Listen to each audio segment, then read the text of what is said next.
current ఇయలే ఏది లేదు అంత పట్టిదే గ్యాస్ మాట్లాడు చెప్పుడు మోసం చేసి పోవుడు మనం గొర్రెల్లాగా మన దగ్గర అడిగే నాయకులు లేడు నిలదీసేవాళ్ళు లేడు అందరు కట్టుబానిసలు అయిపోయారు ఆ పరిస్థితులలో మూనిగే నక్క మీద తాటికాయ పడ్డట్టు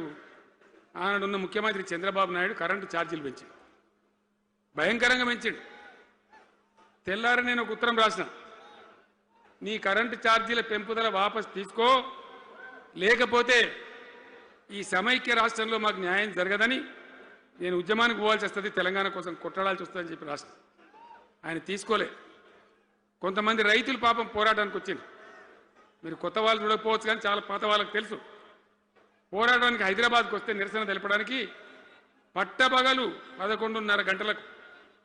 బషీర్ బాగులో ఇష్టమున్నట్టు విచ్చలవిడి కాల్పులు జరిపి చంపేస్తే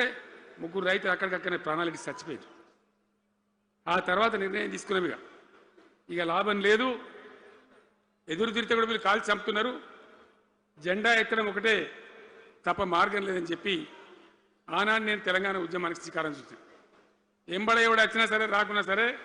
ప్రజలున్నారు యువకులున్నారు చూసుకుందాం దేకలేం అని చెప్పి బయలుదేరితే ఎక్కిరిచుడు ఏ వీడు బక్కపేదడు కేసీఆర్ గారు ఎవడో బొడి చేసి చంపేస్తాం అని ఒకడు మాట్లాడు ఇది మగల పుట్టింది పుబ్బల పోతుంది ఇంకోడు మాట్లాడు యాడికెళ్ళైతే హైదరాబాద్ తెలంగాణ వీడు దుకాణం పెట్టినని ఇంకోడు అనుడు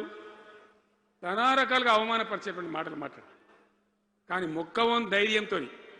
చిత్తశుద్ధితోని బయలుదేరి పోరాటం చేస్తాం ప్రజలు జమైతా పోయిన మీ అందరికి తెలుసు ఇదే జగిత్యాలకు నేను ఎన్నోసార్లు వచ్చిన కోరుట్లకు ఎన్నోసార్లు వచ్చిన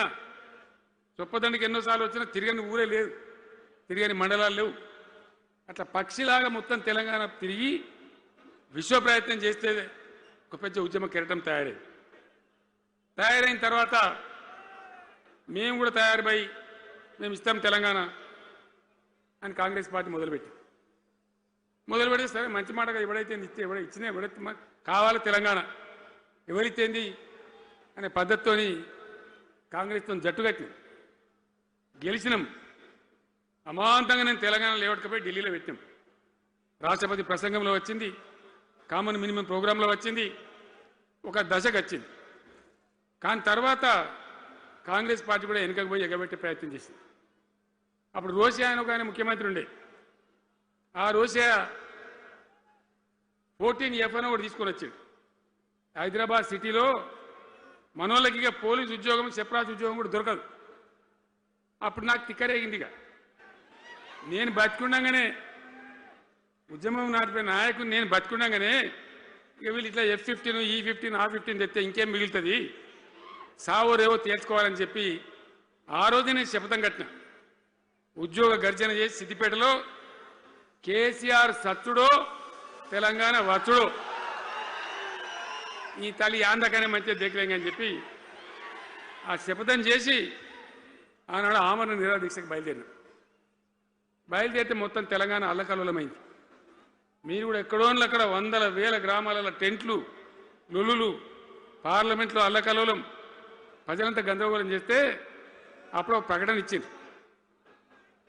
చిదంబరం అంటే ఆయన వచ్చి హోంమంత్రి తెలంగాణ ఏర్పాటు చేస్తామని నువ్వు దీక్ష బంద్ చేయి నమ్ముతాం కదా కేంద్ర హోంమంత్రి చెప్పినాక మరి నమ్మాలి కదా దీక్ష బంద్ చేసినాం తెల్లారి ఆంధ్రలో మొత్తం రాజీనామాలు డ్రామా 3వ రోజుకి మళ్ళీ వెనక్కి వెళ్ళిపోయింది మళ్ళీ అప్పుడు జేఏసీ తయారు చేసి అన్ని పార్టీలను పెట్టి నానా తంటాలు పడి మళ్ళొక 3.5 ఏళ్ళు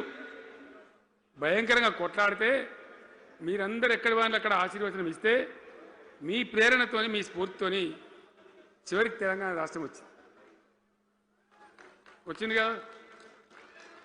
వచ్చిన తర్వాత మీరేం చేసినారు దీని మంచో చెడనో చూసే బాధ్యత నీకే అని చెప్పి నాకు అప్పచెప్పి పని మొదలు పెట్టాలి ఎట్లా కొత్త కుండలో ఈగ వచ్చినట్టు దీని ఆర్థికం తెలియదు కథ తెలియదు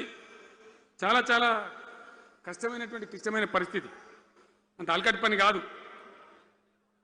ఏం చేయాలా ఎక్కడికక్కడ పెద్ద భయంకరమైనటువంటి బాధ చాలా ఇబ్బంది ఇదే జిల్లాల చాటిపల్లి అని ఉంటుంది చొప్పదండి మండలంలో